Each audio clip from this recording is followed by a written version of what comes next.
Hello everyone, कैसे हो आप सभी लोग।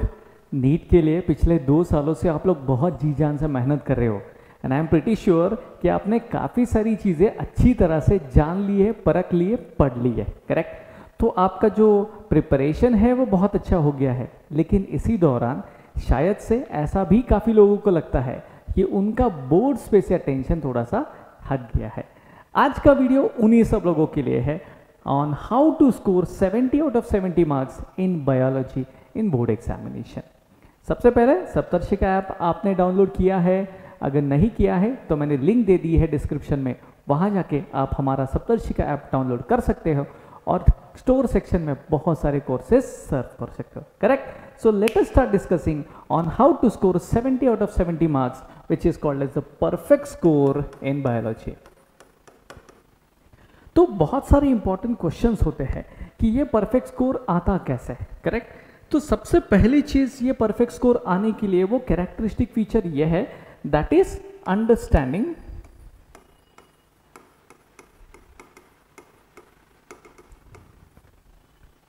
एंड रिवाइजिंग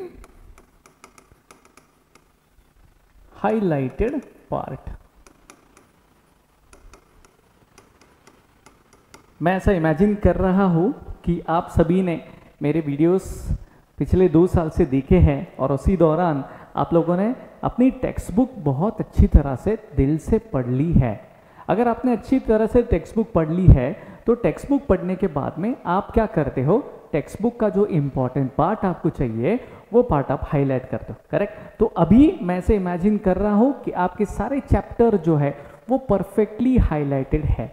अब आपको क्या करना है इस टाइम में जब एग्जाम्स आपके नज़दीक है? दो अलग चीज़ें हैं, एक एचएससी के एग्जाम्स तो काफ़ी क्लोज है और सीबीएसई के एग्जाम्स को थोड़ा सा वक्त है। इन दोनों वक्त में हमें करना क्या है, तो हमें जो हाईलाइटेड पार्ट है, जो हमने टेक्स्ट बुक में हाईलाइट किया है, उस पर ज़रा अच्छी तरह से फोकस करना है। करेक्ट। तो उस चीज़ों को अच्छी तरह से रिवाइज कीजिए, रीडेवलप कीजिए।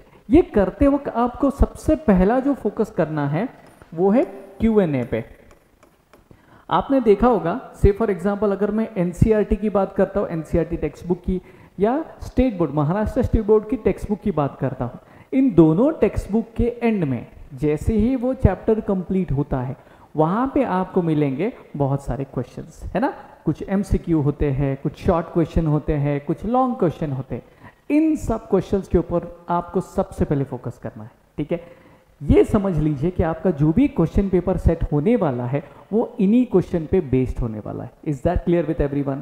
तो आप लोगों को क्या करना है, you have to focus on the Q&A given behind every particular chapter. This was point number 1 और इस चीज को आप अच्छी तरह से जान लो। Am I clear? Very good. Point number 2, अगर मैं महाराष्ट्र स्टेट बोर्ड की बात करता हूं तो आप जानते हो कि स्टेट बोर्ड ने काफ़ी सारा सिलेबस कोविड रीजंस की वजह से डिलीट किया है। ये आपके पास आ चुका है। Correct, number 1। दूसरी बात, इसी रिवाइज्ड सिलेबस पे, इसी डिलीटेड सिलेबस पे उन्होंने एक क्वेश्चन बैंक जारी की है। आपको ये पता है क्या? So there is a question bank released by state board, Maharashtra state board, जो दी गई है आपके प्रिपरेशन के लिए, हेल्प के लिए। अब आपको इसका क्या करना है, इस क्वेश्चन बैंक को होल हार्टेडली पढ़ लो। क्या समझ में आया? जो भी क्वेश्चन बैंक हमको दी गई है, सबसे पहले तो कहाँ से डाउनलोड कर सकते हैं? ये इजीली अवेलेबल है on the Maharashtra state board website. ठीक है। तो वहाँ पे आप सर्च करोगे क्वेश्चन बैंक इन बायोलॉजी, आपको क्वेश्चन बैंक मिल जाएंगे। हर चैप्टर पे बोर्ड ने ये कोशिश की है कि सारे के सारे एस्पेक्ट्स कवर किए जाए एंड जो डिलीटेड पार्ट है उनको बाहर निकाला जाए। तो उसी पे एक क्वेश्चन बैंक बनाई गई। अगर आपने क्वेश्चन बैंक देखे बहुत अच्छी बात है, नहीं देखी तो डाउनलोड कीजिए, देख लीजिए और इसे अच्छी तरह से आपको रिवाइज करना है। सारे क्वेश्चंस पढ़ लो, सबके आंसर्स परफेक्टली निकाल लो और निकालने के बाद में उसी चीज को बार बार रिवाइज करो। ये एक परफेक्ट सजेशन होने वाला है to get a perfect 70 out of 70 score in final examination. Am I clear with this fact? Yes और नो? Very good. तो ये जो 2 चीजें मैंने आपको बताई है, ये उन चीजों के लिए है to revise and maximum focus on the highlighted part। आगे और कौन सी चीजें हैं जिन पे आपने फोकस करना चाहिए? तो आप जब ये चैप्टर बना रहे थे आप लोगों ने माइंड मैप जरूर बनाए होंगे। Am I clear? कोई भी माइंड मैप होता क्या है ये आपको ऑलरेडी पता है, नहीं है तो मैं फिर से बताता हूँ। माइंड मैप का मतलब है ब्रीफ 1 या 2 पेजेस में पूरे के पूरे चैप्टर को समराइज करना। अगर आपके पास ये माइंड मैप्स है तो आप उन माइंड मैप्स को रिवाइज करते रहिए, इससे कि सारे concept in that particular chapter will be all the time revised again and again. Is that clear with everyone? तो इन माइंड मैप के पीछे जरा पड़ जाओ और अच्छी तरह से रिवाइज कर लो। Am I clear? ये तीसरा मुद्दा है, बहुत इंपॉर्टेंट मुद्दा है, जो आपको it will help you to remember all the concepts for exam. ठीक है, कोशिश कीजिए कि जो भी आप माइंड मैप बनाते हो आप खुद के हाथ से बनाएं, है ना, डायग्रामेटिकली बनाए। और सबसे इंपॉर्टेंट, अगर आप डायग्रामेटिक माइंड मैप्स बनाते हो तो ये आपको रिमेंबर करने के लिए बहुत हेल्प करता है ना। छोटी मोटी भी कंसेप्ट हो तो आप अच्छी तरह से उसको याद कर सकते हो। फॉर एग्जाम्पल, अगर मैं रिप्रोडक्शन चैप्टर की बात करता हूँ, है ना, पहले ही हमारा रिप्रोडक्शन इन ऑर्गेनिज्म की, तो उसमें जो सेक्सुअल रिप्रोडक्शन है, इसके अंदर आप कैसे अच्छी तरह से याद कर सकते हो सारे concepts. How is sexual reproduction categorize, how are the steps there, what are the steps, for example step 1, step 2, step 3, है ना, उसमें से भी एक डबल फर्टिलाइजेशन अलग है। तो आप जब ये माइंड मैप बनाते हो, it will help you to revise everything from that particular aspect. Am I clear with this point? से यस नो? Very good. आगे जाने के पहले मैं आपको एक बहुत इंपॉर्टेंट हिंट देना चाहूँगा। किसी भी पेपर के मैक्सिमम मार्क लाने के लिए या फिर किसी भी टॉपर की एक मेजर स्ट्रैटेजी ये होती कि वो जो कुछ भी प्रेजेंट करता है वो एक परफेक्ट प्रेजेंटेशन होता है। तो इस पॉइंट पे बहुत इंपॉर्टेंट ध्यान दीजिए, अ परफेक्ट प्रेजेंटेशन। अगर आप परफेक्ट प्रेजेंटेशन करने वाले हो तो कैसे करोगे, कैसे प्रैक्टिस करोगे? तो आप जहाँ कहीं भी हो, फॉर एग्जाम्पल आप सप्तर्षि के स्टूडेंट हो या फिर आप किसी और कोचिंग क्लास के स्टूडेंट हो, तो आपके कोचिंग क्लासेस ने आपके लिए एक प्रीलिम्स का पेपर तो बनाया होगा, करेक्ट? तो आपने वो प्रीलिम्स का पेपर सॉल्व भी किया होगा। तो जितने सारे आपको जो प्रीलिम्स के पेपर मिलते हैं, है ना, उनको मल्टीपल टाइम सॉल्व कीजिए। ओके? जब आप ये सॉल्व करते हो, you have to make sure you solve in a proper presentation, है ना। फॉर एग्जाम्पल, जब भी आप एक नया क्वेश्चन लोगे, क्वेश्चन नंबर 1, तो वो एक नए पेज पे सॉल्व होना चाहिए, है ना। Then you go for question number 2 on a separate page, then question number 3 on a separate page, like this. तो इन चीज़ों का बहुत ध्यान रखिए।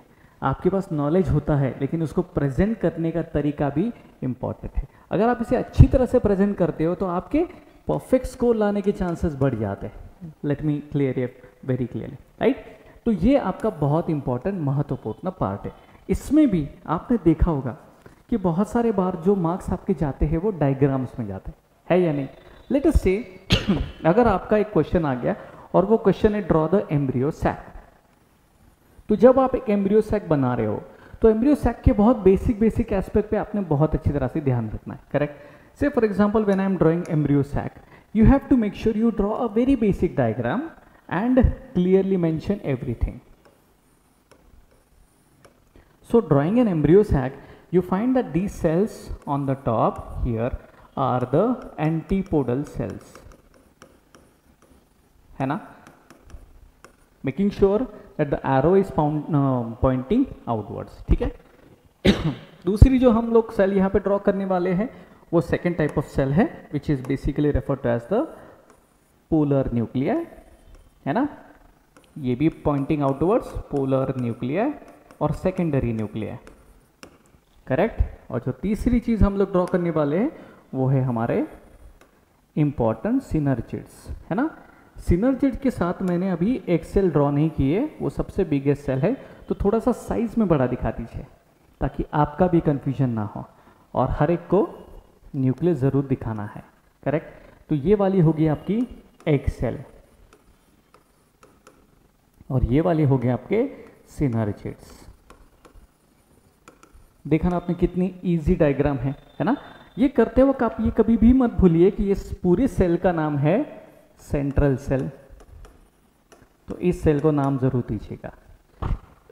अब आपको समझ में आ गया कि कैसी डायग्राम ड्रॉ करनी है, क्लेरिफाई हो गया। अब इसमें भी थोड़े से माइन्यूट डिटेल्स होते हैं। फॉर एग्जांपल यहाँ पे आप देखोगे तो यहाँ पे आपको मिलेगा फिलीफॉर्म एपरेटस, वो भी ड्रॉ कीजिएगा, है ना। ये बनाता है आपका परफेक्ट डायग्राम। डायग्राम होने के बाद में always mention the caption to the diagram at the bottom. Now this appears to be a perfect diagram, correct. यहाँ पे सारी चीज़ें परफेक्टली ड्रॉ की गई है, सारी चीज़ें परफेक्टली लेबल की गई है, और सबसे इंपॉर्टेंट उस डायग्राम को एक टाइटल भी दिया गया। ये क्लैरिफाई करता है एक proper diagrammatic representation. Is it okay? यही डायग्राम पे आपका मैक्सिमम स्कोर डिपेंड करेगा। देखिए बायोलॉजी सब्जेक्ट बहुत इजी होता है। बायोलॉजी में थियोरेटिकल कंसेप्ट्स ही होते हैं, लेकिन उसमें सबसे ज़्यादा इंपॉर्टेंट होता है आप कैसे रिप्रेजेंट करोगे those theoretical concept in the form of diagram.